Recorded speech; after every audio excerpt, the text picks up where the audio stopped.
Have you ever looked at your child watching a screen and wondered, what are they actually seeing? Who is influencing them from there? And am I too late? If you've ever thought those things, you're definitely not alone. We're raising our kids in the middle of a digital war zone, and the threats aren't just apps and porn. The threats are worldview shifts, identity confusion, and actual spiritual warfare, and it's all under the guise of entertainment. And know this, your kids aren't just scrolling for entertainment, they're scrolling for a sense of belonging. And if they don't find that in your home and in your family and within your faith, they will find it somewhere else. But here's the truth, you're not powerless, moms and dads.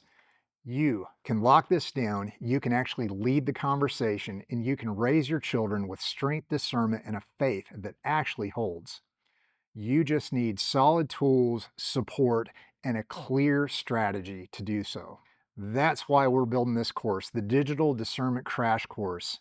It's specifically made to give you clarity, action steps, and the ability to reestablish spiritual authority in your home. So let's get started. Let's work together because you've got a mission and we are here to support and help you.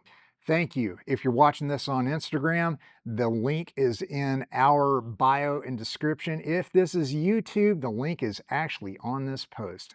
Looking forward to see you all. This course launches at the end of July. Blessings. Stand strong. Rah.